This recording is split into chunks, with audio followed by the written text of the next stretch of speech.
Line's good. Never on. Whoa. Hard. Hardly. Come on, Brent. Line's good. Got real close. I hear high, right? Try and hit 2/3. Have they saved it for her? Yes, they have. Welcome to Game of Stones, everybody. I am Sean Graham Scott, not alongside, as he usually is. He will be along in a little bit, as this week we are revisiting an episode with the Olympics just finishing and with the Paralympics, the Brier currently ongoing. We recognize that there are a lot of folks who might be new to the sport and new to the show, and we're so excited to have anybody who has discovered curling for the first time over the past few weeks to join the curling community and just fall in love with this great game. But at the same time, I think it's important that we all recognize that there are things that the sport and the community can improve upon. And if you've been following, say, Andrew Paris on social media and the amazing work that he has been doing on diversity within curling, you can see that as a community and as a sport, curling has a ways to go in ensuring that all curling facilities are welcoming and accessible to everybody in our communities wherever we live. And in the spirit of that, we wanted to revisit a discussion that we had with Porsche Stephenson and Auria Moore from the Wine County Curling Club out in California, and Jason Chang, who is the men's skip of Team Hong Kong. He's been on a couple times, most recently talking about the Pacific Asia Curling Championship, the final edition of that, which was held back in the fall. And we wanted to discuss their respective experiences in the sport and ways in which the sport can become more diverse, reach out to new communities.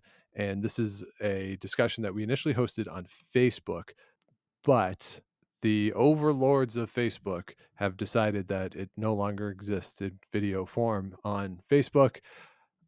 I'm not entirely sure what happened with there. I'm not suggesting that there was any malintent on Facebook's part, but we can't find it there anymore. And I'm not entirely sure exactly what happened with that. There was a couple issues on our end too, but so anyway, I don't know, but it doesn't exist there anymore, which made us want to, so certainly we want to have it available here again on the main feed. So while you're hopefully enjoying all the games from the Brier and the Paralympics, we wanted to also revisit this discussion on diversity in curling. So let's get right to it. In our discussion, as Scott and I welcomed Auria Moore, Porsche Stephenson, and Jason Chang. All right, welcome everybody to our roundtable discussion this week on the podcast, talking about diversity in curling, and very excited to welcome in our guests this week. First, we'll welcome in Porsche Stephenson and Auria Moore from USA Curling, from the Wine Country Curling Club out there in California. Competitive front end. The bio that they sent us is out of date, so I won't read it, but multiple Bonspiels every year, have played in women's national championships, doubles events, everything across the board. And they're joining us from California. Thanks for getting up early and joining us. We appreciate it. Absolutely. Thanks for having us. Thanks for having us. And also very excited to welcome in Jason Chang, the skip of the Hong Kong men's national team. Also has played in the mixed double world championship with our friend Ling, who's local to us here in Ottawa. I've played against her. I don't know if I've ever played with Ling, but I certainly have played against her, and she has beaten the hell out of me multiple times. So, good for her. Jason, welcome to the show. Hi, guys. Scott, Sean, and you folks in California. Nice to see you. Nice to see you, Jason. So we wanted to have this discussion because not only what's going on, but something that I've talked about for years. The first time I ever did a podcast about curling, I mentioned that curling doesn't represent necessarily the country I live in. Every year when Vic Router does his little essay at the end of a Brier or Scotties, he talks about how curling brings out what is the best in Canada and really is an example of what Canada is. But I look at the picture of all the teams that they show, and it doesn't look like the country that I live in every day. Certainly, in a city, it just doesn't look the same way. So I've had this internal monologue with myself about, is curling exclusionary? And we've alluded to it on the podcast before. So I wanted to have a more in-depth discussion. So to start, I want to just make sure that everyone is comfortable if we start with the baseline that curling is not a diverse sport right now. So let's start with Auria and Porsche. Is that statement out of line with your experience? No, it's not. It's completely in line with our experience. Yeah. We definitely do not see many people that look like us, whether we're traveling in our country or outside. We've done multiple seals in Canada and internationally. So just seeing that there aren't many people of color or diversity on the ice is absolutely a true statement. Yeah, and not to mention, if we do see diversity in any of the clubs, I mean, it's on one hand. So you can probably pick out the amount of folks that you see on the ice that are people of color, that if you want to, whatever you define diversity as. But yeah, it's definitely something I've noticed in this sport, comparatively to playing basketball, running track. Porsche's done sports obviously also. And, you see a really different groups of people, diverse groups of people, everyone interacting. But with curling, you go out on the ice and you look around and you look like you, and that's really it. And you're like, hi, you stand out. Yes, the moment you walk into the room, the music stops. Hello, everyone. Even if folks don't necessarily know anything about us or know what curling club we're from, or if we curl at all, the moment we walk into a curling club, it's like, oh, those are two Black girls. And it's a unique experience. We get the same thing when we get onto the ice. Sean, we've discussed previously some of the statements that were made in essence, and they're absolutely true because of that. I think naturally when people see others that don't look like them, there's a little bit of hesitation, maybe some question, maybe even some awkward feeling, maybe some discomfort. I think that's anyone. If we had a group of redheads in here and then all of a sudden a blonde came in, you're like, oh, blonde. So I think it's not necessarily just the color. I think it's really just seeing different looking people that are coming into the curling community that are fresh faces that people haven't seen before. Different stands out. Yeah. Right. Sure. Yeah. And Jason, does that fall in line with your experiences as well? Yeah, Sean. I mean, I completely agree that the diversity is an issue in the sport. It's not just to be inclusive of all communities in Canada and in their case in the US, but it's also hurting the growth of the sport too, right? Which is really important. Look, you talked about Vic Rauter's little essay monologue at the end of the Brier at the Scotties, and you're absolutely right. They show the different teams' pictures, and you see the group picture, and they all look very similar, those people. And you're absolutely right. It doesn't reflect the diversity of the country that we are. I think there's been some improvement. There's a little bit more diversity at my curling club and the curling clubs I see in the Toronto area since I started curling in Toronto. But it hasn't really made any leaps and bounds of improvement. I remember when I first started playing on the Ontario Curling Tour back in the day, and I was really often the only one who was not, if it was a men's bonspiel, the white male on the ice. I was usually the only one. Sometimes there was one other person, but we were the token diversity, individuals in those bonspiels for a long, long time, right? Yeah, and the first time I brought this up at a curling club too, I said, it's everyone looks the same, and somebody said to me, "Well, what about Jim?" And Jim was the one Black member of the club, and I thought, well, the fact that you're like that's the definition of tokenism when you could say, right. The one, right? Like that's part of the problem. Yeah, it really does stand out. And so I'm curious, because it's not a diverse sport, the three of you have competed at very high levels within the sport, but it's also a sport that a lot of people get into, usually from family connections. And certainly when you watch on TV, like with other sports, you want to get involved and test it out. So I'm curious as to how each of you got involved in curling and where the interest was generated, given that it's hard to find people who look like you to look up to when you're watching on TV. Yeah, absolutely. I guess I'll throw that. Sorry, I should be more direct. We'll throw that to California first. Yeah, well, our situation was a little unique because I am a Beatles fan, a huge Beatles fan, probably I love the Beatles. Fanatic. Yes, thank you. Understatement for sure. I love the Beatles. So we were watching a movie one day, Help, and there's a scene where John and George are curling. And I told Porsche, I said, I know that this is a huge sport in Canada, but it's never like on TV in the US. I wonder if they do this here.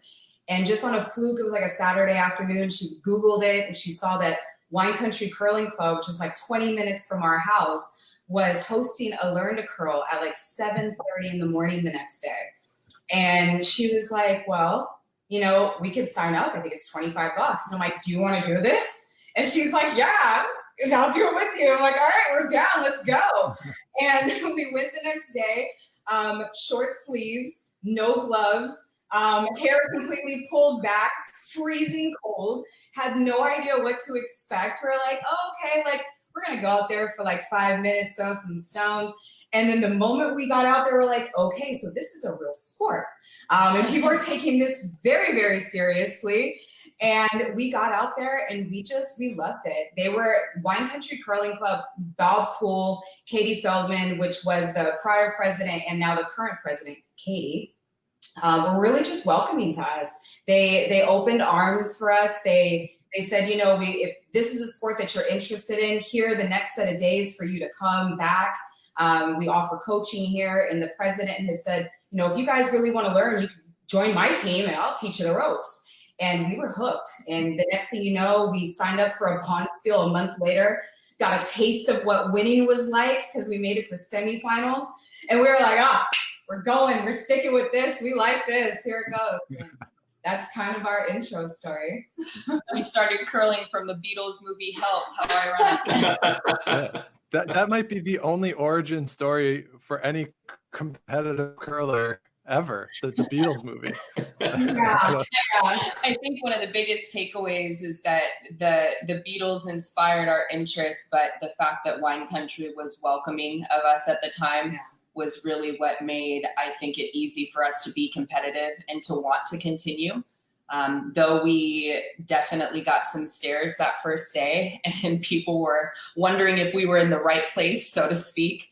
There were a couple of people, like Auria mentioned, that were really welcoming and friendly to us. And I think by the end of that first practice, I almost had a full tuck. Yeah. So.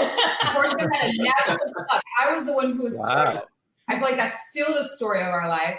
But she just had it naturally. And I'm like, all right, I can't look like crap here next to her. Let me try to get this together. And then by the time we did that first Bonspiel, we met Jerome Larson. And he just changed our world. He was like, who are these girls that want to curl?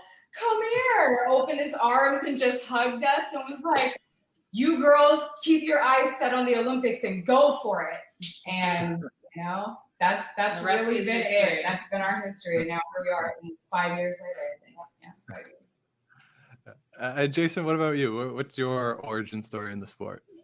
Yeah, it's not as exciting as Auria and Porsche's, but there is a little bit of connection between me and more and Porsche because I also throw tucks. So congratulations for being able to throw tuck as a natural.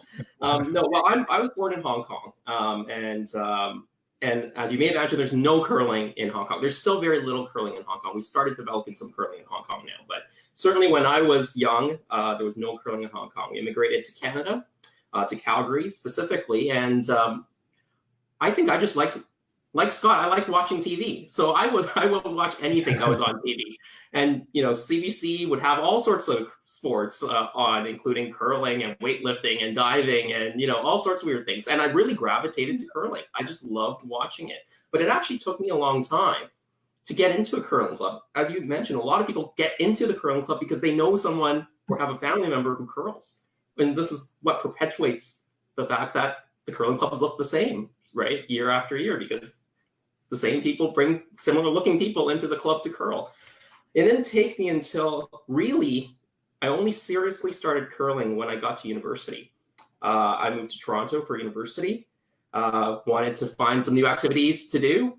And U of T had a group of, there was a U of T curling club. Basically, it was a group of curlers who curled out of East York Curling Club, where I still curl today. They helped form the teams. We play in the leagues of East York. There's no a specific time slot, but they helped form the teams for us into the mixed and the women's and the men's leagues, etc. So that's how I first seriously got into curling.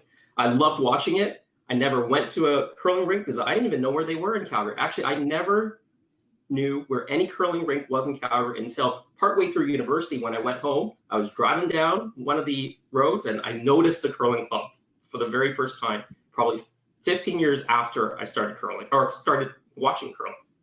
Wow. Now, Auria and Porsche mentioned that their initial welcome was very positive. Did you have the same experience, Jason, where you went to the club, you started to participate? Was it a welcoming experience for you when you first went? Yeah, I mean, for me, it was very welcoming for two reasons. One is because there was the U of T curling club. There were a lot of students who were curling. I think at its height, and we don't have this relationship with U of T anymore per se, but at the time there were about 30, even 35 U of T curlers curling at East York Curling Club. And so I went to their open house. Basically, the East York Curling Club gave U of T an open house time slot to recruit students to join the club.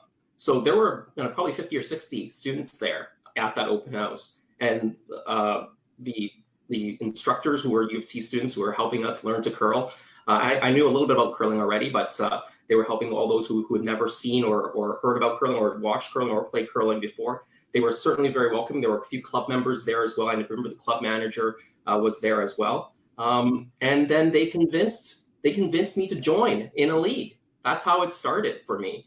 And when I joined the league, it took me a while. There's a few steps to a new curler, right? One, you're just trying to learn how to curl, and then you join into a league, and you're just trying to figure out how to play the game. At some point, you try to play in a bonspiel, right? And for a lot of curlers, there's a bit of a leap to doing that too, right? And I think clubs and leagues need to do more to encourage their new curlers to participate in those types of activities, right? To get into that curling culture where the bonspiels and the interaction and the fun afterwards outside of curling too. But I had played in my first bonspiel, not in my first season, but maybe my second or third season. And the team that I got put with, they were so encouraging. They actually were the ones who encouraged me to get my first pair of curling shoes. They were like, "You're a good curler. You should get curling shoes. They'll make you so much better," right? So I did. The next season, I got curling shoes from that. So for me, it was a very welcoming experience. But what I saw, though, was there wasn't really, other than the outreach through the U of T program, there wasn't that outreach to the wider community for the diversity, right? We've gotten some benefit from that U of T program because university students were quite diverse in that group. But I don't think curling clubs have done enough to proactively outreach to different communities. And I think, some communities have, taken up curling more than others. And it maybe depends on where you live, right? Certainly at my club at East York, we do have, a good number of Asian curlers who curl there. And we're not necessarily in an Asian hotbed in East York by any means, but we certainly haven't reached out to, as well to, for example, the Black community or the South Asian community, right? So there are so many pockets of groups that I think curling clubs can and should be reaching out to, not just to increase diversity at the club and to make it reflective of, in our case, of Canada and Toronto, but for the survival of curling clubs, right, in the long term. Yeah, especially in a city like Toronto where we've seen, how many clubs have closed, Jason? It's at least 2, right? Oh, quite a few, right? Well, probably 2 in very recent memory. So St. George's Golf and Country Club, this was their very final season of curling. And most of the closures of curling facilities have been with the country clubs, I would say, in the GTA. Weston Golf and Country Club ended their curling program a couple of years ago. And if you go back further in history, there were others, right? So we've lost clubs. We've gained a couple in the GTA. The King Curling Club is one that came online within the last 10 years, I believe. And I know there's been some extra sheets added, for example, in Newmarket at the York Curling Club, maybe 7 or 8 years ago. But there really hasn't been more ice that compensates for the loss of ice, right?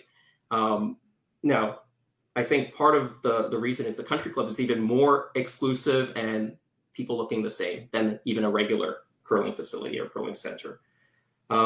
So I think that's where some of the additional challenges are with the golf and country clubs. They haven't been expanding their membership base, among other potential issues. There is a movement right now in the GTA to build a new curling facility in the west end of Toronto. There is currently, with the closing of St. George's, there is now officially no curling facility on the west side of Toronto proper. So there is a West End curling committee that is trying to lobby the city to build a new facility or repurpose an existing facility for curling, for dedicated curling. And that process is going through study and review from Parks, Forestry, and Recreation here. But one of the key issues, though, that the city's interested in is, will the facility be full, and will diverse people be using the facility? Different age groups, different people of different racial backgrounds, et cetera, right? That's a key part of when a city is evaluating whether they should build a new recreation facility. Is it inclusive for lots of people? Yeah, and certainly in a city like Toronto, certainly the most diverse city in the country, it needs to be a diverse membership to survive and to be successful. It's sort of part of what it should be. But I'm curious, Auria and Porsche, that Jason mentioned that he had that good first experience and then got on a team and had a positive experience. What was that transition like for you from the learn to curl? You mentioned you met Jerome, but getting placed on a team and based on the bios, have you two ever played separately, like on different teams, or has it always been together? We've always played together. Okay. We've had some recommendations from different curlers to play separately, and we've been pretty firm in our beliefs on sticking together. We know how we play. We understand each other. We're a dynamic duo, so we haven't wanted to. But that transition for us came pretty quickly, I'd say.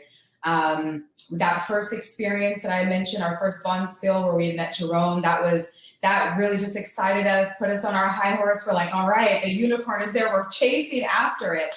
And then we started noticing going to try to get practice ice, trying to team with other women to play with competitively, trying to get mentors, trying to get coaches were all very challenging for us. And I don't believe that we would have had that same challenge if we would have looked differently. Yeah, and I'll say that some of the anxiety, maybe even in wanting to play separately or even explore something like that, is knowing the experience that we've had together and how we've kind of been treated differently or outcasted, I'll say, when it comes to team dynamics or trying to find a consistent team. I think finding a good team that anyone works well with, especially in this sport, is super imperative to your success. And having someone that you can practice with consistently, like Auria mentioned, knowing the way that your other teammates perform or when they're underperforming, so you know how to compensate. All of those team dynamics are super important to grow and I think foster with a group of 4 people that you work with consistently. And at first, we initially had thought that perhaps some of the women that we wanted to work with, that we were super interested in, or maybe that we thought might be interested in us, were busy with their schedules, different goals as far as competitiveness is concerned, or commitments. But after a while, we started to see that a lot of those same folks partnered with people that looked more like them rather than us. And after going through that for multiple years, it starts to feel as though it's not necessarily just because people are busy or that time commitments are an issue. It's more so about the level of comfort, whether people want to address that or blatantly say it or not.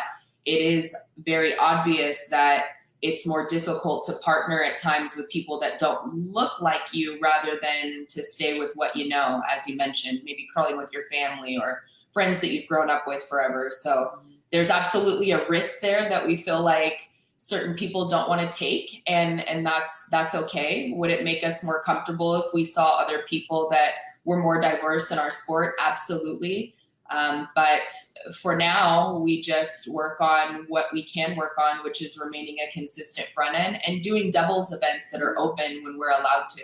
Yeah, we've been spending a lot of time in Canada before the pandemic happened. We were going back and forth to Canada almost every month doing different bond spills there because Canada has a lot of really great open doubles spills. And we don't see a lot of that in the States. We see a lot of mixed doubles, but we don't see open doubles. And that's given us an opportunity to really just play and not have to worry about finding to it or all the other stuff that comes with it. We just want to play. I think when we started traveling more, we started seeing some consistency around some snares, a little chatter. You know, you go into locker rooms, and of course, you know, you go into locker rooms and people come in, everyone stops talking because if they're strategizing. But you notice when people stop talking immediately when you walk past them, or it's they think they're just going to take over our sport. Or, you know, you just hear little side comments. Who do they think they are? And we were hearing these comments when we just started buying practice ice. You know, we would go and literally have like $5 Target shirts that were V-necks that were the same color. And people would say, oh, who do they think they are? They're trying to look all matchy-matchy. We even had girls that were like, oh, you twins? Are you guys sisters? They automatically assume that we're related. They automatically assume that we're sisters because we're two Black people that are curling together. And I understand that there's a lot of, you know, brotherly love and sisterly love that happens in the sport. We see lots of, you know, siblings that are teammates, but we're not related. But that's the first thing that folks think. And so it's challenging when we were starting off and going through that transition to see how people were responding to us and then always having to react. And it's made us grown into the folks that we are today. And it's one of the reasons why we continue playing together. We'll never separate. You know, Sean, you mentioned, and just to kind of wrap up this final thought here, you mentioned before seeing a portion of our Essence article where we discussed maybe people not wanting to shake our hands or do the typical good curling, you know, that's so welcomed in the sport that everyone's accustomed to. And I won't call out the curling club and the spiel that we were at, but I'll just say our first experience in Canada that we had playing internationally and representing the U.S., we were very excited. We went to a club that we didn't know much about, but we were willing to go because we had seen that there were a bunch of international players there. And though we weren't very seasoned in our careers, we thought it was going to be at all. a great learning opportunity for us to lose with pride, if nothing else, and some great connections, maybe meet some other women who were like-minded that we could form some connections with. And upon arrival, when we had gotten there, our first game, we were introduced to the other team, and we noticed that they didn't want to shake our hands. I think maybe one of the women didn't take her glove off, and she shook our hand, but the rest of the team had just went on into their practice. And we had thought initially that was sort of a routine because we didn't know international competitive play. So we thought maybe silly us from the States, good curling is just like a arena sport or more of like a casual handshake that you do. But when it comes down to being competitive, maybe you don't shake hands. It wasn't until the second game that we had that we saw that same team take off their gloves and shake everyone's hands. Yeah. And so that really just like took us back a bit and rubbed us the wrong way. We didn't understand why. We had continued to get snares and snickers throughout the rest of the tournament. And mind you, we were losing pretty terribly at that time. You know, we were so new. We weren't some big threat, but just the fact, I think, that we had shown up to a club that didn't expect to have us looking differently and being so lively and ready to compete or make connections was off-putting to some people. And that's something that has stuck with us ever since. We wish that wasn't the case. We've seen Porsche, that's so much about sorry, I just want to say that's what must have been such a, you know, terrible first impression, right? You got not only of playing in a competitive bonspiel, but of Canada, maybe, right? Right. In Canada. So as a typical Canadian or a Hong Kong Canadian, I'd like to apologize on behalf of all of Canada for what you experienced in that situation. Certainly, it's and this reminds me of something. At my work, I work for the Ontario Chamber of Commerce, and one of the initiatives we have is about making businesses understand the importance of diversity and inclusion in their workforce, and in particular, in our case, our project relates to persons with disabilities. But one of the things I read or heard recently on social media is it's not just about the diversity. It's not just about getting the individual in the competition at the curling club, but inclusion is what's matter, right? It's not just inviting someone to the party, it's asking them if they want to dance, or in your case, shaking your hand and including you in part of the competition as you should be. Treating people equally, the same, including people equally. Mm-hmm.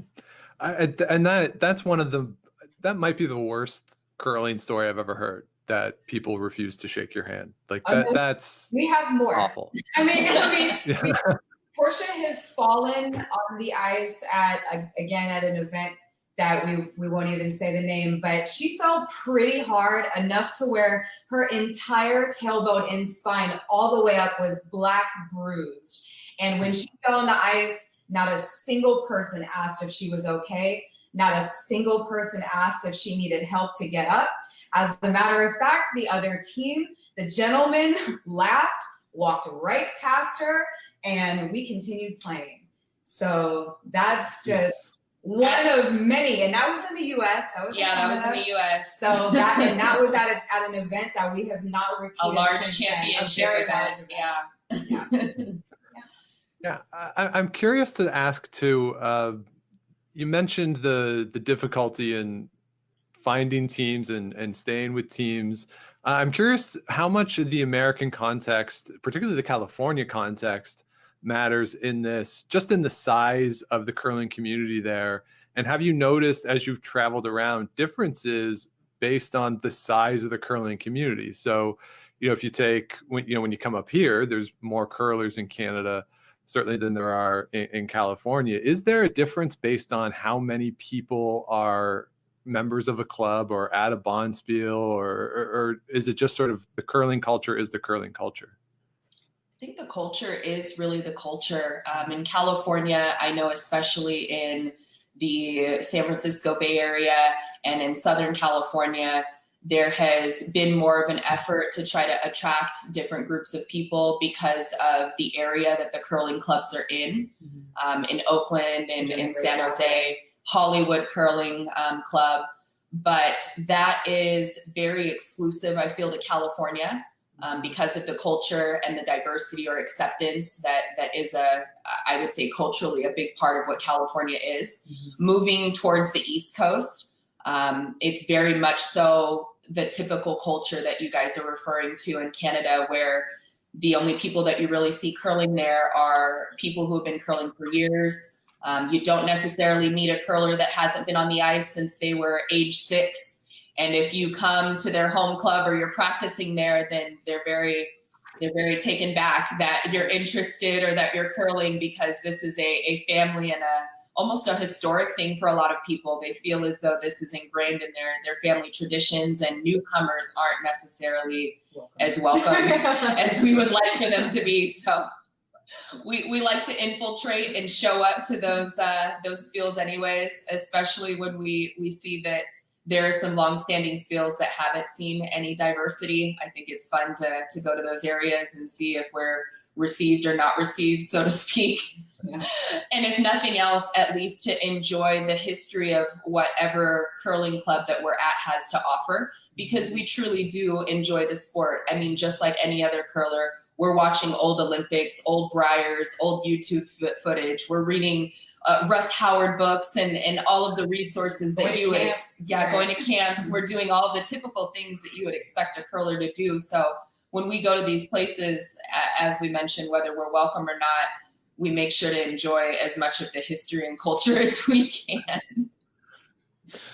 Jason, have you had any experiences, if I may, sort of Auria and Porsche are talking about basically being othered, if I could sort of put it in those terms, in these events, like, by members, sort of clearly distinguishing this otherness that, that's me pulling in my historian mind for a second. And Jason, have you had similar experiences?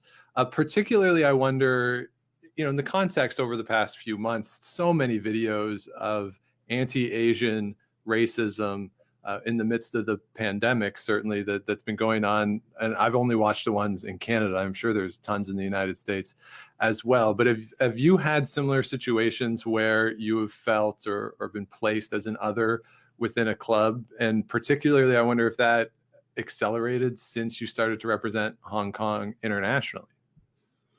From a curling club perspective or within the curling community, I haven't had overt experience that Auria and Porsche have experienced, right? So I've been fortunate that I haven't experienced anything overtly like that. I do know that, oftentimes, and this happens, for me, it's happened less and less now than it did when I first started curling. I used to get pointed out that, hey, there's an Asian guy curling, right? I don't get that as much anymore. And I certainly haven't had any hostility in terms of, or at least overt or open hostility in terms of the fact that I play for Hong Kong. But in terms of just racism in general, I certainly still experience some racism on the streets of Toronto. I just a few months back, I experienced racism right before all this shutdown happened riding on a TTC streetcar. So racism is there. Whether it's overt or not, we can't deny that racism is there. We've got to find solutions to root it out and get to the root of the problem. I've been fortunate, like I said, that I haven't experienced that overtly within a curling club. But for us to say that, Canada is better than the US in terms of race relations, I think a lot of us who are not the stereotypical Canadian, right, will say that, yes, we have experienced racism in our society, whether it was through sport or just in general in society. Yeah. And I mean, we had a prime minister who in the 2015 election talked about old stock Canadians. Like that's a literal phrase that came out of the prime minister's mouth. And I shouldn't get too political, but I mean, come on, like it was 2015.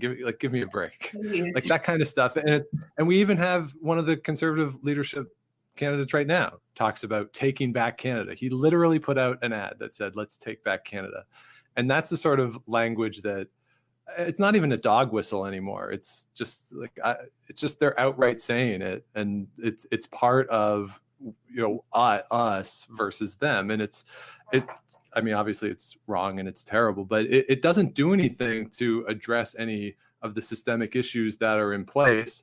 And certainly in this country, there was another killing of an Indigenous person by the RCMP on Friday out in New Brunswick, which is, again, part of a systematic problem that takes place, that exists in policing there. And so it's not surprising then to me that this filters into curling clubs or is part of the curling culture, that the systemic racism that we see outside exists inside as well. I'm curious though, Jason, just to follow up on that, is when you're, say, at the Pacific Asia Championships, where there obviously are more people from the region and more people who are sort of look the same, look more like you.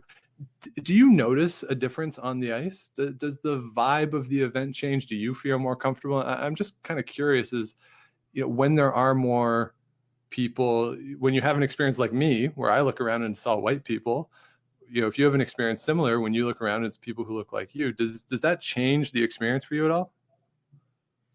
It definitely feels different, right? So even when I step into a room, and if that room, and I'm the only Asian person in there, you kind of feel like you're the only one Asian person in there. And similarly, I'm sure if there was a room of Asians and Porsche stepped in our room, she might feel like she's the only one there. So certainly from a competition perspective, when I play in competition series, you're right. I do look different from everybody else in the room.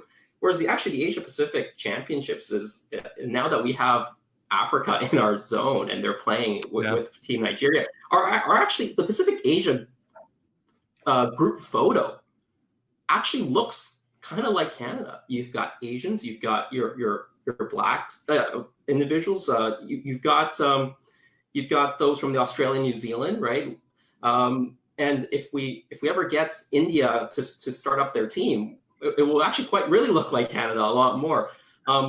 What's interesting at the Pacific Asias is, and this is part of this is due to the nature of the sport and how there are some of the nations who are laser focused on winning medals and getting to the Olympics, and that would be actually the other, Asia countries like Korea, China, and Japan. And then the rest of the field, which isn't as well funded, obviously not full-time athletes like Chinese Taipei, ourselves, Nigeria, Australia, New Zealand. There is a bit of a, I don't want to say it's a rift, but there's certainly different groups of who's interacting with who, right? So for us as Team Hong Kong, we tend to interact a lot with Team Nigeria and New Zealand and Australia and Taipei and Kazakhstan, because we're not the professional teams, with lots of national funding with the sole purpose of winning a world championship medal or getting to the Olympics, right? So for us, we're kind of isolated actually from our, the folks that maybe look more like me, the teams from China. We actually don't interact with them all that much because of just the nature of our sport and where it's gotten to, and the focus on, Olympic medals for those particular nations. Oh, that's really interesting. Auria and Porsche, have you noticed a similar thing where people who are at the same competitive level as you do have a better experience with them versus more competitive or less competitive? Have you had a similar experience in that regard? I think immediately to our Arena 2018 championships, we placed bronze there, and I believe there were 2 other women that were of color. And it was so interesting when we had seen each other, because typically you don't see other people of color, whether that is from a Hispanic background, African-American, etc., at that championship level. So when we had ran into each other for the first time in 2018, we all got together and had a laugh. Hi, you're here. Good to see you. And there was this level of understanding where, rather than us individually and the other person, the other 2 people had also acknowledged this thought, rather than focusing on the color of our skin and being so outliered with our performance, we could relax and just focus on the sport. So I don't know if necessarily Jason feels the same way, but sometimes when you're in a room with other people that look like you, it makes you feel more comfortable, where you don't necessarily feel the pressure of, 1, having to perform at a high level, but 2, having to perform at a high level because you're expected to as the outlier and everyone's watching you. So there is a level of comfort there. Yeah, and maybe it's not even that they're expecting you to perform, but they're paying attention to how you're going to perform, right? They're much, are they good, right? They don't look like real curlers, right? Are they actually good, or are they, Right. And obviously you guys have proven yourselves with your success that you've had, but why should somebody ask that question just because of the way they look, right? They should expect that everybody's there to compete and judge them on the merits of how they've done. Right. We just want to focus on the sport always. And we know that, unfortunately, the way that we look sometimes distracts from that. So absolutely, when you have other people in the room that mirror or mimic that same look, it makes you feel as though you're not the sole outlier or distraction per se. Have you had any barriers in terms of coaching, or even from USA Curling, even if not sort of directly or explicitly, in terms of finding funding, helping find team members, support at that level, in your experience as you've gone through the sport? I don't think funding has never been a challenge for us. Our main focus has always been getting mentorship / coaching to help develop us to the level that we want to be at. And then finding like-minded, teammates that want to get on the ice with us. It's absolutely been a challenge for us and a barrier that we've still yet to break. I think there's, back to looking different, I think there's some intimidation, I'd say, there in even being welcomed. I know a couple years ago, like you say, now there's a lot of excitement, a lot of, attention on what's happening, protests and racism. This is something that the Black community experiences like every year. There's always a protest about police brutality that's happening. And what stands out to mind is when we first started curling, there were a few names that we were told that you need to know. If you want to be a successful curler in the US, there are certain names that you need to know. And one of them was Phil Drobnik. And a few years ago, I remember, I believe it was the Philando Castile shooting that took place in Minnesota, that in response to that, he tweeted out a quote of Archie Bunker. And I was like, whoa, I understand that like we all have different political views. That's fine. I don't care about that. I understand we all may have different views of us as people. I don't care about that either. But what I do care about is when it affects me and my ability to move forward or to get any progression in a sport that we have dedicated our lives to. And so if we see comments like that coming from those that head the departments that make or break our curling careers, it doesn't feel like we have any chance of being welcomed. And it's not necessarily to single out one person alone, because there are other people in leadership. Just one example. But just one example. Definitely from a professional and a competitive place, it is difficult to seek out mentorship or to ask for mentorship when you know that people that are so influential within that group feel a certain way or feel comfortable enough to express their personal opinions in a professional setting.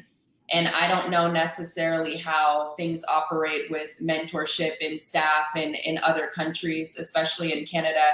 But I know here in the US with other groups and other sports, coaching staff and mentorship for basketball, let's say the NBA or the WNBA, those kind of political comments or political personal values and opinions aren't really expressed because the sport that you're in is diversified, and you know that that's something that wouldn't be welcomed. Here in curling, because we're not diversified, it seems as though people are more comfortable to say some of those personal things that wouldn't be said in other sports. They wouldn't be accepted. And so when you see things like that, it's like, how can you say, okay, well, I know that this person feels this way. Now, how am I going to ask them for mentorship? How am I going to ask them for coaching? How am I going to say, hey, do you know 2 people anywhere in the country that would like to team with us so we could go do some events together? When you know that they have, and that's not singling out, like Porsche said, one individual, that's just in the general sense. If people feel that way about you or your voice or what you stand for, how are you ever able to progress with them or leverage them as a resource in this sport? So I think it's something that we've seen here in the US. In Canada, to be honest with you, we haven't really had that problem with mentorship. Russ Howard was awesome. He's opened his door to us. Any questions we've had his camp. Even Adam Kingsbury was he's very nice. We've reached out to a lot of different coaches that are in Canada that have given us great responses, and we appreciate their feedback. We just haven't really had that same response from USA Curling, particularly the HPP program. Well, Auria, I'm really jealous because I've never met Russ Howard, but he is my curling idol, actually. He is my curling idol. So he's the man. We just saw him in October. He had a great little camp in October out here. He loves to come to Arizona. Yeah. Well, sure. He lives on the East Coast. Why would he not love to go to Arizona in the winter? Come on. Yeah. I just want to say, 'cause Scott, I don't know how many people might be watching, but if anybody has questions on the live stream, they feel free to ask them and ask our guests. And Scott is moderating that and keeping an eye on that if anybody wants to ask questions. And Scott, just hop in whenever there is one. But I do want to get back to this issue or this question of coaching for Jason. You and Ling have established and really been spearheading the Hong Kong curling program, but you've been doing it from Canada. So how has your experience been? I know Rick is, I believe he's the official team coach for Hong Kong. That's Ling's husband, for anybody who doesn't know. But what has the experience been for you in trying to get that program going in terms of coaching, funding, that kind of thing? Yeah, and so by no means should me or Ling take all the credit, or me or Ling or Ring take all the credit. But I think there's kind of a two-pronged approach that we have, right? With the lack of dedicated ice in Hong Kong, and there is some arena ice. And this only started maybe a couple years ago, a year or two ago. We got this up and going at in a mall, in a skating rink or a hockey rink, at Festival Walk. They have one session Monday, I believe it's in the evenings or it's in the mornings, can't remember which. They have like a 2-hour block. They've got one set of stones and they're getting another set of stones. Actually, I think they just got their second set of real curling stones in there. So that's accommodating more people to come in and try it. Obviously, getting the word out is hard, and winter sports in a subtropical, climate and location is tough. It's a tough sell, right? But that is happening. So in Hong Kong, they're trying to get people interested, trying it out, and for those who want to, who want to pursue more and to improve their skills, they're trying to identify some athletes in Hong Kong who might have the talent and skills to keep going and maybe eventually be able to represent Hong Kong in bond steels, etc. In Canada, what we try to do is to bring those players who are on the national team for the different disciplines, the women, the men's, the mix, over to Canada at least once a year to do training on dedicated curling ice, because that's important, with a curling coach that has, in Rick, that has his curling certifications quite a high level and done a lot of coaching and teaching of the sport. So yeah, Rick is, I don't think there's any official names or positions that we use, but you can nominally think of him as the national coach for the Hong Kong curling program. And then for my men's team, because the men's and women's play Pacifics at the same time, it's impossible for Rick to be coaching both teams simultaneously. It's very, very difficult. He would not be sleeping at all. So we sometimes have been able to bring in kind of a part-time coach. But that's tough. Without the funding, you can't pay for them to come there. So when we've been able to do it, we've only been able to bring them in for a few days to give Rick a bit of a break. But that's tough, because even when our part-time coach leaves, Rick is still only able to probably come to the men's games half the time. Better than nothing. But again, that's where funding and the lack of the coaches that we have at our disposal as well. So there's kind of a two-pronged approach in terms of coaching and grooming Hong Kong curlers. The stuff that's happening in Hong Kong, kind of at the initial stage, right? The getting them interested, identifying some talent, and then at the actual serious coaching stage of trying to bring them over to Canada, or in some cases, I know Ling has gone over to Asia and they practiced and participated in Bonspiel in Japan. So, but the key is to get the training on dedicated curling ice, because as you know, arena ice or non-dedicated ice is completely different than curling club ice. And even that, curling club ice is different than competition curling ice. Oh yeah. As you know, so. Oh yeah. Yeah, Auria and Porsche, you seem to very much agree with the ice part of that statement. Oh yeah, absolutely. Championship ice is different than dedicated ice, and dedicated ice is much different than arena ice. We had a spiel in Southern California a few years back, and their humidifier had broken. And so there were these little drips that were coming down from the ceiling, creating moguls, little stalagmites on the ice. And we still wanted to play because it was a fun bond spiel. It wasn't serious. And we were chucking those rocks down and they were skipping. We were very serious. It had been a serious spiel. We were very serious and we showed up to play. Regardless, moguls or whatever it was, we were still playing. But yeah, we definitely noticed the difference. And then in the Bay Area, we've shared ice with the San Jose Sharks. So as you can imagine, it's really fun to try and throw a stone right in the middle of a hockey scuff that diverts.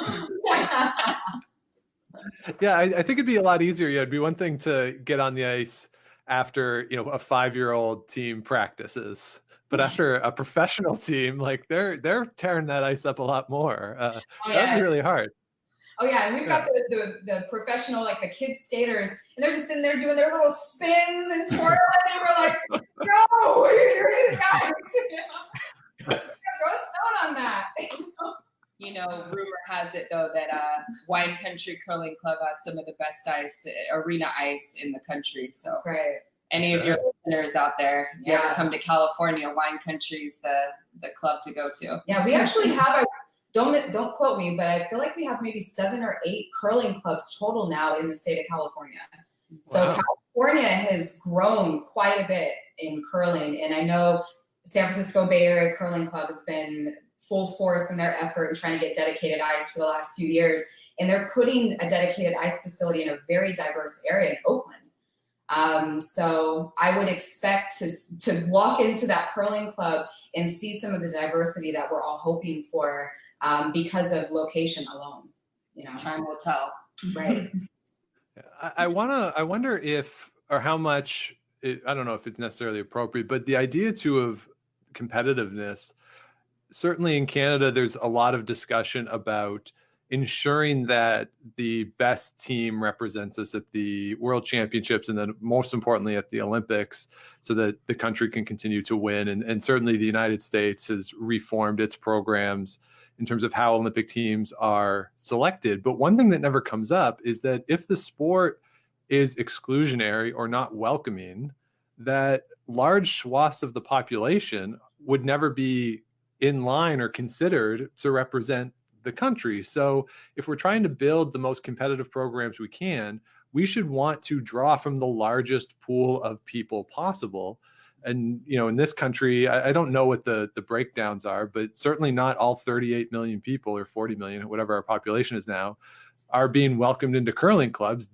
So that strikes me as something that should be included in the discussion at the Curling Canada level of ensuring that Canada has a competitive program and continues to compete at the highest level and is the favorite. So, for Auria and Porsche, I'll start with you. Has that ever come up with USA Curling, like trying to draw in just, widen the participation, reach out to groups that traditionally aren't at curling clubs, just from a purely competitive standpoint, to just broaden the base from which USA Curling can draw? I think with USA Curling, that's a much bigger question. It's not even necessarily around diversity. It's about including those that aren't generational curlers, to be honest with you. It's a very generational that's program. That's the first, I'd say, barrier for us as curlers is trying to work with the HPP folks, learning that a lot of the curlers that they've known for a long time, or they have been curling for a long time. And so there isn't really a lot of room for additional competitive teams. So I'd say that's probably the first thing. It's just like any other big sport. It's like, look at lacrosse, look at NASCAR. You don't see much diversity in those sports either. That's because, honestly, some of those sports have made it very clear, not welcomed. So if that's the case with curling, I think it starts with the generational gap first and wanting to include new curlers, new faces. And then I think the second piece is we're willing to, target those that are diverse groups that don't look like some of the curlers that we've traditionally had. I think it's a combination of sorts. As it stands currently for the program as we know it here in the U.S., as Auria mentioned, with the generational piece, the high performance program focuses a lot of their attention on junior curlers that are then fostered into the adult high performance program. I believe the majority of the adult members of the high performance program have been pulled from the juniors group that has already been a part very much so of USA Curling and the junior HPP program. So these children are then groomed to become adult members of a program that other functioning or competitive adults or children maybe that have not had the opportunity to be a part of that program are automatically excluded out of. And that was something that was a really large barrier and continues to be a large barrier for us. One, because we have aged out of what they would consider that program. We're nowhere near junior curlers. And two, too, knowing that as adult women, if we are, as we had mentioned, looking for coaching staff, resources, or an opportunity to gain acceptance into that program, there is only, I believe, one opportunity for us to get in as a freestanding team or freestanding members, and it is extremely difficult. So there isn't a place for adult members to fit into the adult program, the competitive program. And I think that, as we had mentioned, is definitely a part of what excludes diversity and inclusion, but also generationally ruins the opportunity for people of all skill sets and ages to have acceptance.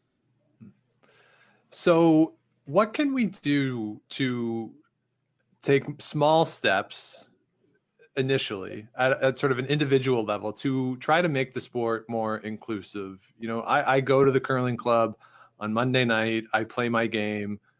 I don't think I'm being racist and excluding people in doing that, but I also want the sport to be more inclusive. I want to have a space where everybody can feel welcome and just enjoy the sport, because I love the sport. And I think the more other people participate, they'll enjoy it as well. So what can we do on an individual basis, do you think, to make the sport more inclusive and to make it a welcoming place? Scott, I see you unmuted yourself. Did you want to say something? Yeah, I've got a bus that goes outside my house, so it's really loud. That's why I've been muted this whole time. But with Sean, we talked last year. We did an episode on the gay nationals here. Yeah. It's Pride Month now. We've seen a lot of leagues open across Canada that are rainbow leagues or gay leagues. And it's helped a lot the inclusion of that community into the other leagues at the club.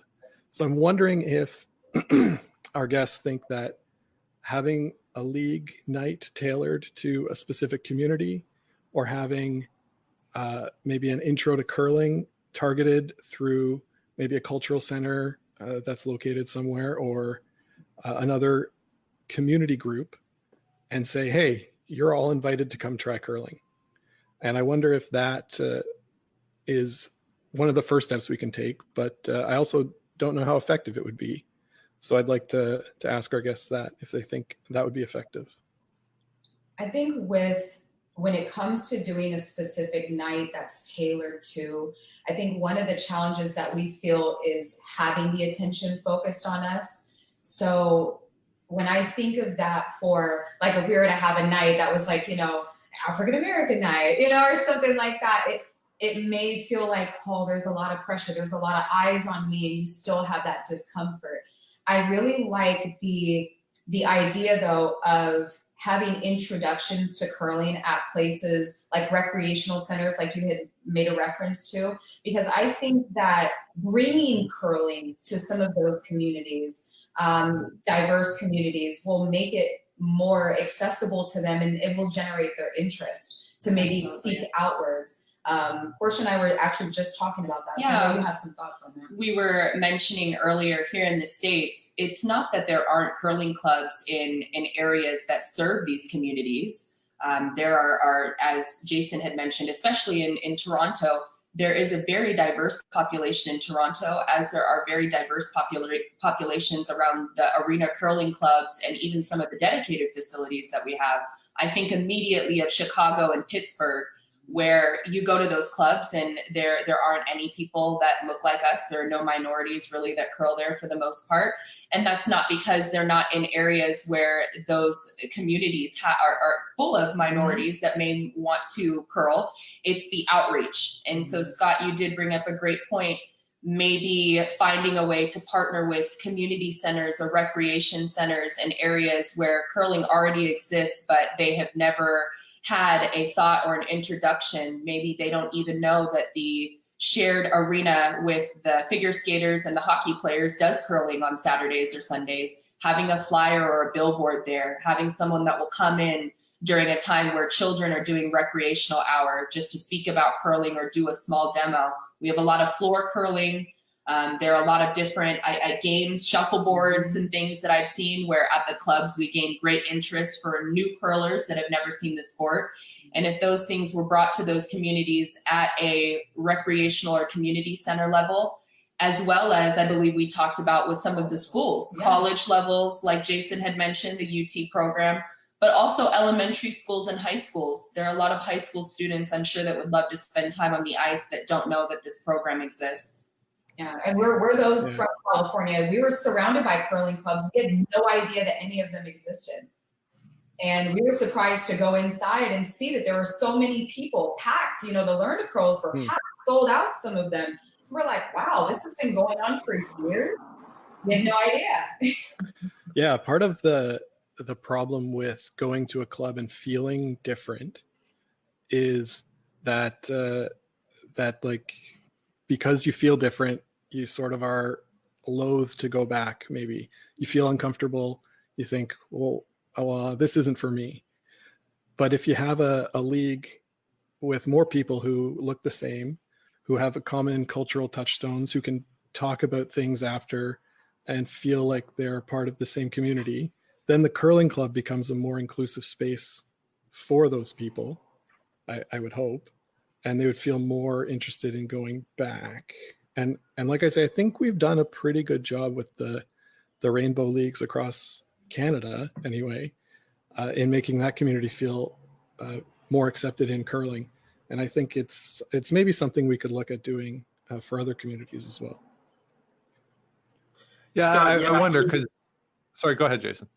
So certainly, I think Scott is right in terms of the rainbow leagues, the LGBTQ leagues. I curled at the Royal Canadian Curling Club here in Toronto for a couple of seasons on a different mixed team, and they have one of the larger programs for that community. And you see them, and I was in the mixed league, the regular evening mixed league, and you see a lot of those curlers in the rainbow leagues joining the other leagues too, right? So, and for the Royal Canadian Curling Club, it's a source of pride that they have this inclusion of this community into their club. I haven't seen other leagues like that for specific cultural communities or racial communities. Whether that will work or not, maybe it works. I think one of the bigger challenges, though, for at least really urban curling clubs, certainly in Toronto, is the lack of actual ice time to give up. At my club, at East York, at Leaside, at the Royals, at Hyde Park, at Oakville, you wouldn't be able to squeeze out. It's very hard to squeeze out another 2-hour block for a new league at a good time slot, right? Right. And so that is, I think, one of the bigger challenges is to doing that, at least in curling clubs in like an urban center like Toronto. Wait, you don't want the Sunday morning at 6 slot? That's what we could offer. Yes, the Sunday morning at 6 a.m. Actually, at East York Curling Club, we might not even be able to offer that because at East York, we're actually a city-owned facility. So it would be whether the city will be willing to open the club at 6 o'clock in the morning to accommodate that, and what the collective bargaining agreement is with the ice makers. Well, I was thinking too today that, in terms of getting different communities interested, the representation at the highest level can be part of that. And I was thinking CBC on Hockey Night in Canada, they have the Punjabi broadcast. So it's a Punjabi play-by-play. I think it's a team. I think there's 2 of them who do it. So could TSN, instead of showing the games on TSN 1, 3, 4, and 5, maybe one of those TSNs could have a Punjabi language play-by-play of the curling broadcast. And maybe that type of initiative can help generate more interest in communities that traditionally don't really get involved in curling. And that sort of thing is a small step that TSN potentially could take in reaching out to different communities. Certainly, I know in the United States, linguistically, it might not be the same, but maybe NBC Sports on Curling Night in America, maybe they could do a Spanish language version of the show, right, to reach out to different communities. Absolutely. I think that was actually something that I was thinking about too, Sean, was whether, just like your example, the Punjabi version of Hockey Night in Canada, whether that's possible. And I guess for a network, it's always going to be down to the dollars and cents, right? Whether there's going to be viewership for that. But one possibility I could see is, a TSN promoting the hell out of, a World Championship China versus Canada game and doing that specific broadcast in the two languages, right? In an English version and French version and a Chinese version, right? Or the game against Japan there's a Japanese broadcast for that, or audio for that one. Or maybe it's just even borrowing or buying the broadcast that NHK is doing out of Japan for the Japanese feed instead, right? Does TSN even have to have their own commentators for it? Can we just buy the feed from the other broadcaster to broadcast it in a different language? Right. Or just trade it, right? The NHK can have the TSN broadcast for any English-speaking expats in Japan, and then TSN can do the NHK one for Japanese-speaking Canadians. Like that seems like a win-win. Exactly. Yeah. Sounds like a great Sorry, idea. Yeah. Sorry, Aria, did you want to say something? I felt like I interrupted you. No, I was just going to piggyback and say there's tons of opportunities for partnerships. And so I think you guys are talking about a couple of them. I think there are plenty of them out there. I'm curious to know too, what do we think the biggest roadblock is in terms that this is a huge question, I realize, but biggest roadblock in terms of diversifying the sports at the club level? You've each talked about your own personal experiences, but what is it that is the biggest impediment for clubs welcoming in people, being a space of inclusivity, and having a more representative population in the club as to the communities in which these clubs exist? I would say, just to start off, being at the events or in areas that the communities you're targeting frequent or show up to. For instance, with Wine Country, we'll go or we'll host a lot of events that are more up north towards, I believe it's Pollock Pines on the way towards North Tahoe.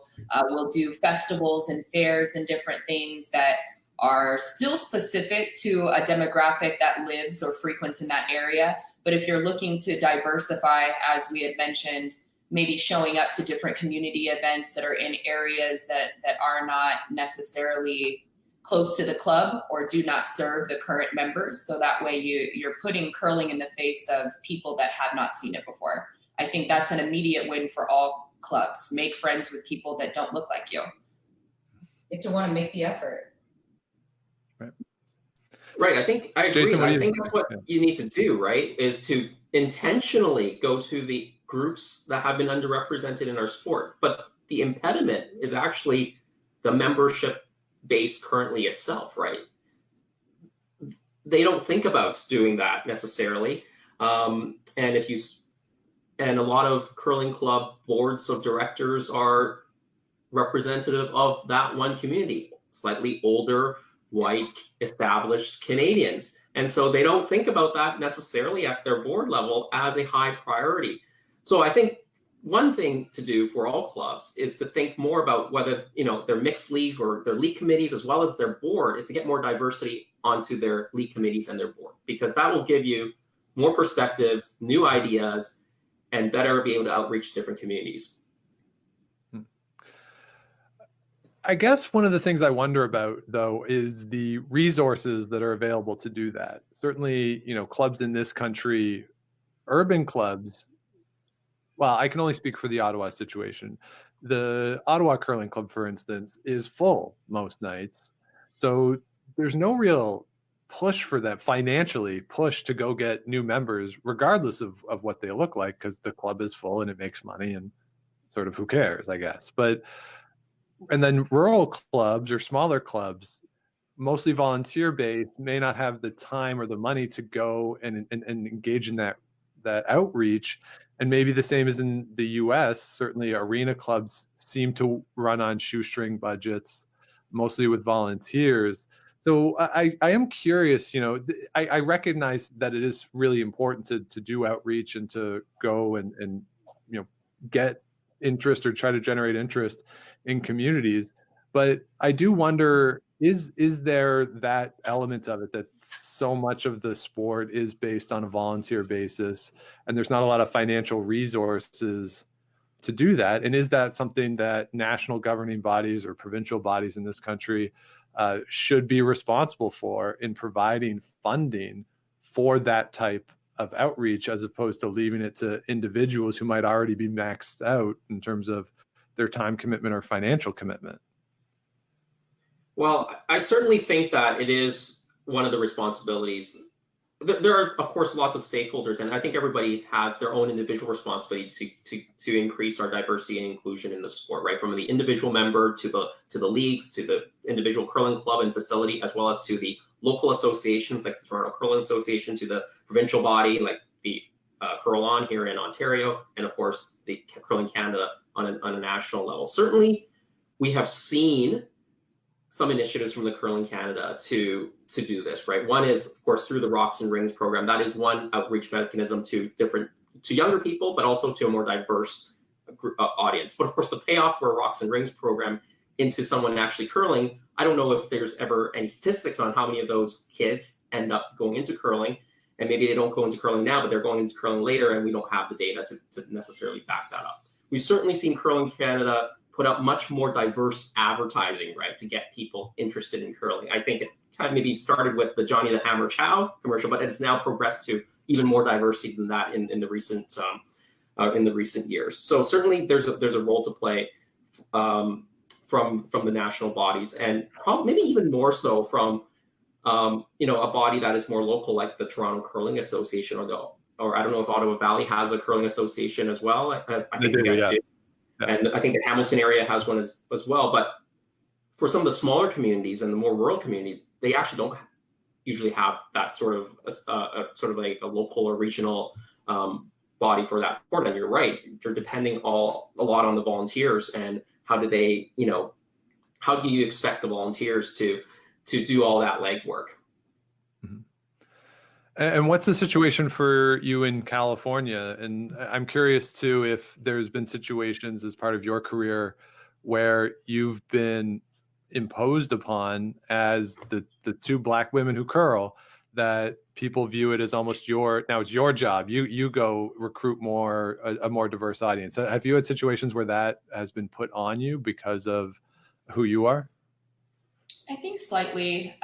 There is an expectation that we're to bring more people into the community, or that we're kind of the poster children for diversity when it comes to advertising or marketing, interviews, things like that. But I noticed that Jason had mentioned, with Curling Canada or Curl On for Ontario, there's a lot of diversity in marketing. Here we don't see as much diversity with our marketing. So I think that is an immediate step that absolutely the national body here for USA Curling could take a step to change.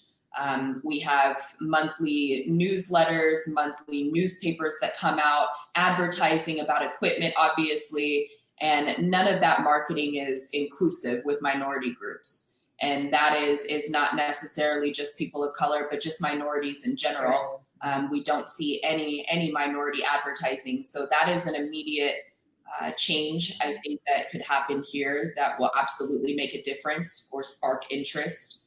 If you see a newspaper with people who look the exact opposite of you, then you're maybe not as encouraged to read it as you would if there were a diverse mix of people as you're scrolling through the pages. So I noticed that is something that's really large for clubs out here. We have, I think, bodies that are by region, the MOPAC Association, and in different regions, I think that also could be more accountable, not necessarily just from an advertising level, but the outreach and the funding that we had talked about for the rural clubs or volunteers, et cetera. From a regional perspective, I know that the funding and the resources there could be allocated to acceptance and diversity or inclusion. And how do we, I'm curious too, to make sure that, the discussion doesn't, I used the word tokenism earlier, that that these sorts of things aren't tokeny. And I'll use the example just how I personally feel about rainbow things, that, I'm glad that we're being, that people like me can feel included and can feel welcomed and all that stuff. But I don't need to see another rainbow donut for instance, Right. in June, right? That sort of stuff feels really tokeny to me and doesn't really make me feel good at all, for as much as I think it makes the company feel good about what the company is doing. So, at what point do we, or how do we ensure that it doesn't cross that line into tokenism and make sure that these are genuine attempts to be welcoming and to truly diversify the space? Well, I'll just say that, at least in our experience, being genuine means having that acceptance more so than the initial meet. When you meet someone or you meet a person of color, maybe you see someone different in your club that doesn't look like you. That doesn't necessarily mean welcoming them there, but how do you respond and how do you interact with those groups as they continue to frequent the club that you're at? It's more than being welcome and saying you have a place here. It's also about how you treat and retain the members that come in and visit the spaces that you're in. So one thing that can be taken away, I'm sure, as you know, with Pride Month and all of the things that we get to experience and see as tokens of what sexuality is, really being genuine is just, I mean, being a good friend and being a good teammate. It's also making people feel as if they're equal to you just naturally as you're talking to them. So if you do have some sort of recruiting effort to the Asian community, it's not when they're finally coming into the curling club, it's like, okay, all right, everybody who's Asian, hey, nice to meet all of you. I'm so happy that you guys are curling. It can't feel like that. It has to feel as if that Asian person is no different than that black person person is no different than that Mexican person is no different than that white person, and so on. We all it has to stack feel the same. Right. If you put so much attention on one specific group, then we never have a chance to feel normal. Jason, did you want to say anything on that topic? No, I think they pretty much summed up what I was going to say. It's not just about diversity, right? It's about the inclusion piece too. It's not about just inviting someone to the party, but asking them to dance, right? So I think that's what's important. Everybody should think about that when we are looking at this outreach to different communities for curling, is making sure that they are not just, you get the diversity, but you have them included and they've been asked to dance. Scott, is there any questions from anybody who's watching by chance? I've not seen any questions coming in. Okay. I think we've covered a lot of things about what we can do as curlers to welcome people into the club. I'm wondering where we want to go from there. Sean, I know you've guided a lot of discussions before, so I'll leave it to you. But are we feeling good right now? Yeah, I was just going to sort of have a final, if there's nothing from the Facebook audience. Yeah, I was just going to sort of a final question is, what do you think the next steps are? It's great that these discussions are happening. It's certainly not just our show. Rocks Across the Pond has done an episode discussing diversity, not just in curling, but in general, and anti-racism. These discussions are taking place across the world, really, at this moment. It's great that that's happening in this moment. Obviously, the circumstances surrounding it are not great, but that there is a discussion going on. But what steps can we all take in our lives to make sure that this doesn't fizzle out at the end of the month or at the end of the week, or that this is an ongoing thing, that we're committed to anti-racism and dismantling the systemic racism that exists in our communities and in our societies, and not just within the curling club, but in our daily lives. And obviously, Scott, people who look like us, one thing is to call it out when we see it, and that's I think an important step that we can do. But for our guest, I'm curious as to what you think the next steps are and how we can continue this dialogue to further the discussion and ultimately work to dismantle the structural issues that contribute to systemic racism in our respective countries. I think something that immediately jumps to mind is what Porsche has said about making friends with someone that doesn't look like you. And how Jason said, you know, if you're going to invite us to the party, ask us to dance. I think that we have to have more of these conversations. I think we need to have more honest conversations and not be so afraid of the response that we're going to get from either party. It's time to get uncomfortable and have these uncomfortable discussions. That way we know how to move on. I was really happy to see that you guys spearheaded having this conversation.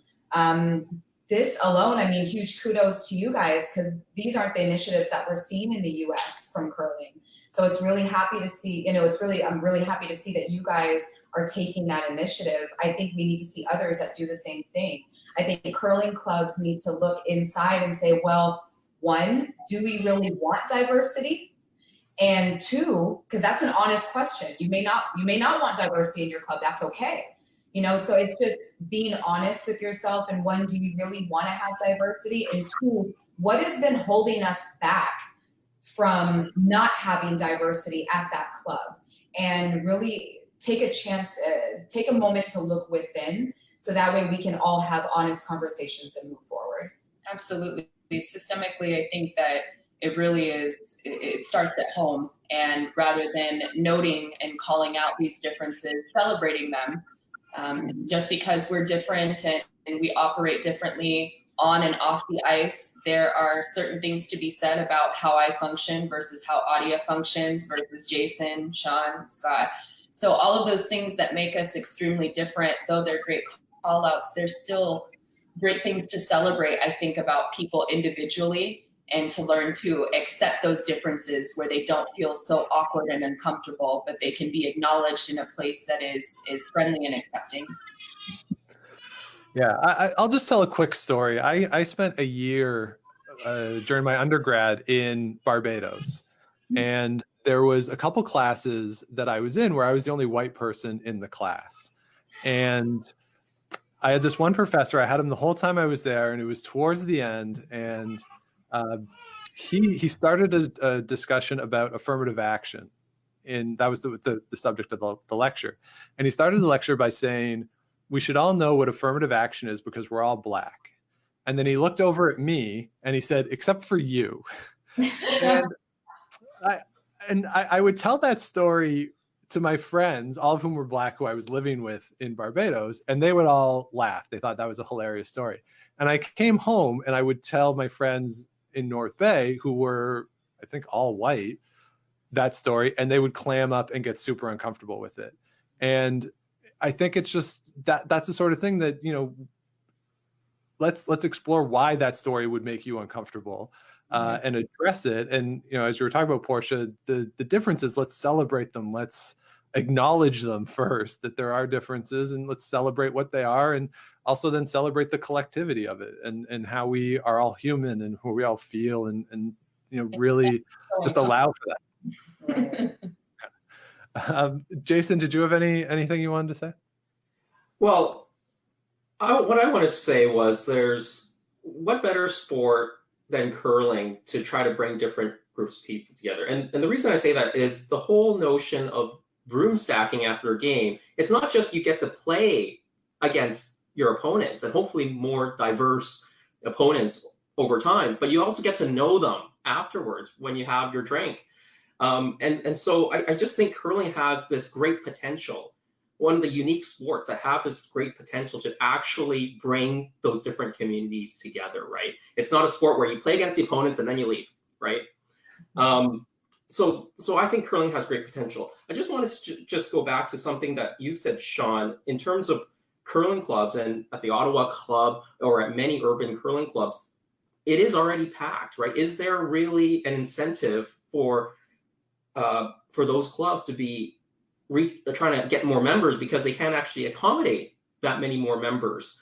And maybe it's not right now, but I think sport and any sorts of sports, there's going to be ebbs and flows in terms of popularity. And what I've seen in another sport, which used to be packed, the golf and country clubs in Toronto used to be packed, that you couldn't get a membership into St. George's or Weston or Scarborough. you would, the memberships cost tens of thousands of dollars, and there were these long waiting lists. I heard that you basically have to wait for someone to die, and then you pretty much have to know someone at the club to recommend you to get you in. Now those golf clubs don't have that long. They're dying for people to come in and buy memberships, right? So they rested on their success, or maybe the false notion that they have these long memberships, thinking that will just continue forever. And I think for any business, and a curling club is a business, you have to think about a longer time frame than just that. Yeah, that's a great point.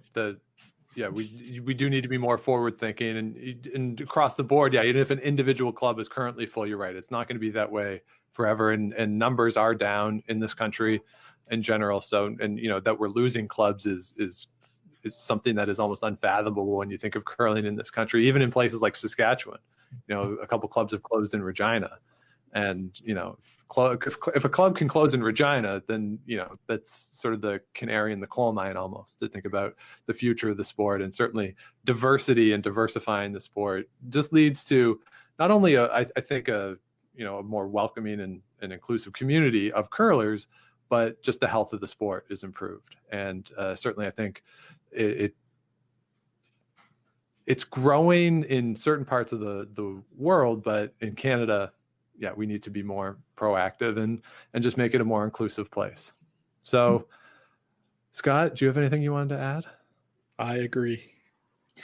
All right, great contribution, Scott. Thanks, Ed. Solid job. So I just want to take a moment and thank our guests, Porsche Stephenson, Auria Moore, all the way from California, Jason Chang from Toronto. Thank you so much for taking the time today to join us. Thanks for having us. Thanks for having us, guys. Yeah, thanks.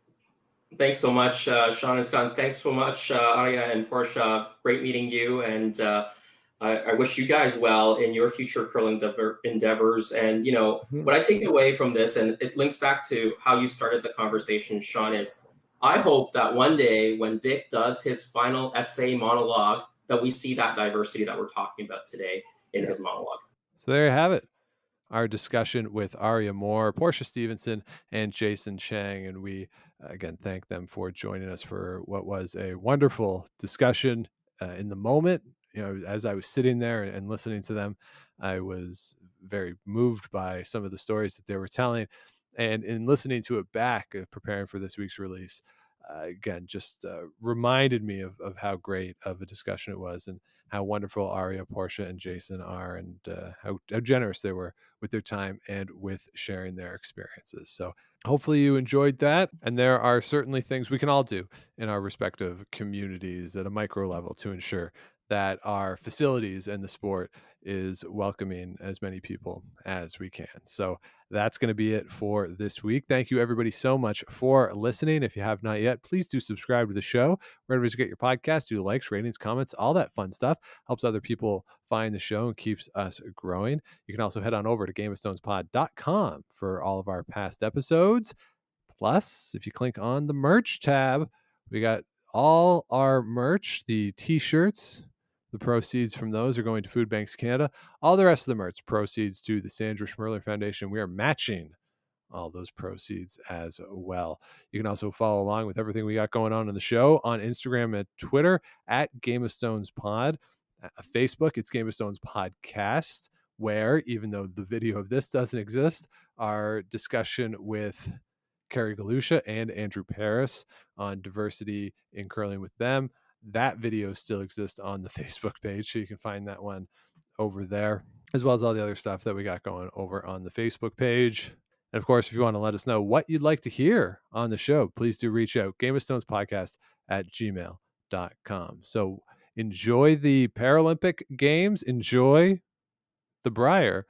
We'll be back next week to talk about who has emerged victorious from those two events. But until then, keep those brooms on the ice and don't dump that intern. Make the final.